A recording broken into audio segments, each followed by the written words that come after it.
নমস্কার বন্ধুরা, আজকে আমি সঞ্চিতাস এসেন্স রেসিপিস ইউটিউব চ্যানেলে আপনাদের সবাইকে স্বাগত জানাচ্ছি। এই মাছের রেসিপিটা একটা অসাধারণ রেসিপি।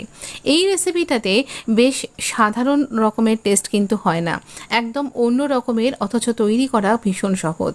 এই রেসিপিটা বেসিক্যালি আজকে আমি আমার জন্য বানাচ্ছি। আপনারা হয়তো আমার কমিউনিটি পোস্টটা চেক করে জানতে পারবেন, কিছুদিন আগে মানে ঠিক এর আগে সোমবার দিন আমার একটা সার্জারি হয়েছে, এখনও স্টেজ ওপেন হয়নি। তো এই অবস্থায় যাদের এই রকম অসুবিধা রয়েছে বা এই সর্দি একটা ভাব রয়েছে বর্ষাকালে, বা যারা সবে সবে মম হয়েছেন, তাদের সকলের জন্য এই রেসিপিটা একদম পারফেক্ট। এটা আপনার যে কোনো রকমের কাটা ছেঁড়া বা সর্দি কাশি সারাতে খুব বেশি হেল্প করবে, বা আপনার ভেতরের ক্ষত সারাতে হেল্প করবে। ডাক্তার তো অবশ্যই দেখাতে হবে, ওষুধ অবশ্যই খেতে হবে। পাশাপাশি ওষুধের সাথে আমরা মায়েদের কাছ থেকে যে সমস্ত পথ্যের কথা জানতে পারি, এই রেসিপিটা তার মধ্যে অন্যতম।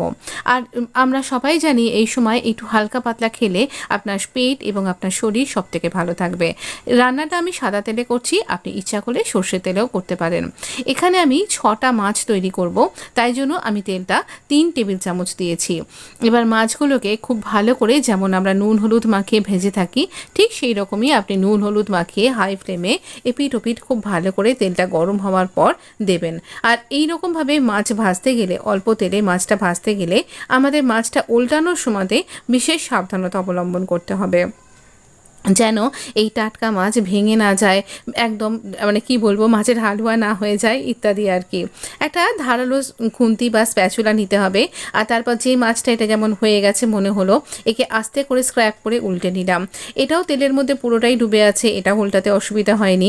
অসুবিধার হচ্ছে এইটা, তাই তেলটা কড়াইটাকে কাত করে নিলাম সাঁড়াশি দিয়ে, আর তারপর এইভাবে উল্টে নিলাম। দেখুন ইজিলি উল্টে গেছে, কিন্তু কোনোটাই ভেঙে চলে যায়নি। তো এই রকমভাবেই অনেকে আমাকে প্রশ্ন করেন যে এত কম তেলে কী করে রান্না করা হয়, তো সেই জন্য আমি এইভাবে তৈরি করলাম।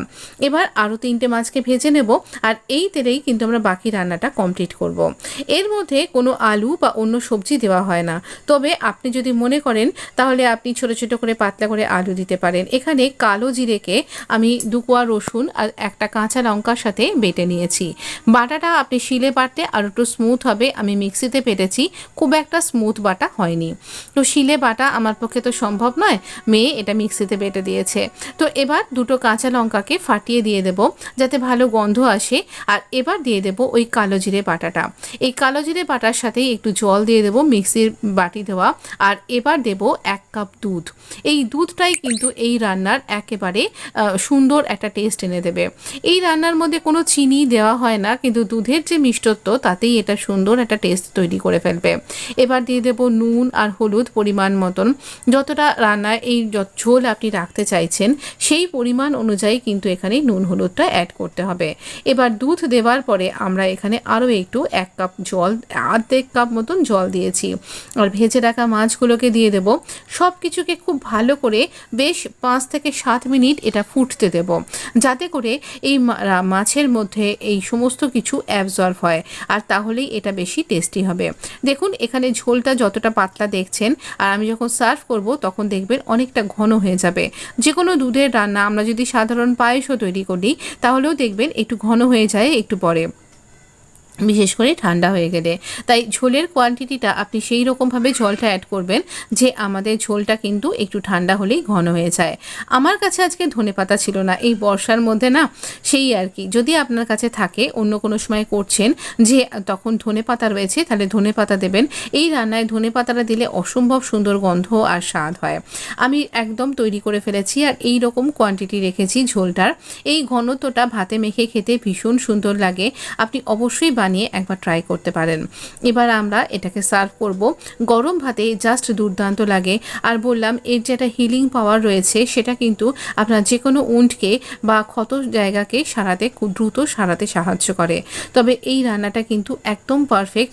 আর অনেক সময় হয় বর্ষাকালে খেতে কিছু ভালো লাগে না, মুখে সর্দি সর্দি হলে একটু অরুচি হয়ে যায়, সেই ক্ষেত্রেও আপনার মুখে রুচি ফেরাতে খুব সাহায্য করবে। আমার তো অ্যান্টিবায়োটিক খেতে খেতে অবস্থা খারাপ জিভের, তো আমার ক্ষেত্রেও এটা কিন্তু খুব হেল্প করেছে।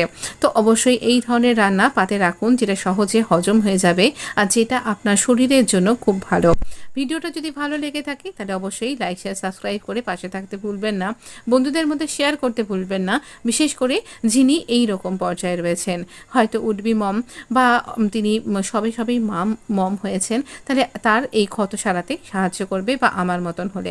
আপনি ভালো থাকবেন, সুস্থ থাকবেন, আপনাকে অনেক অনেক ধন্যবাদ।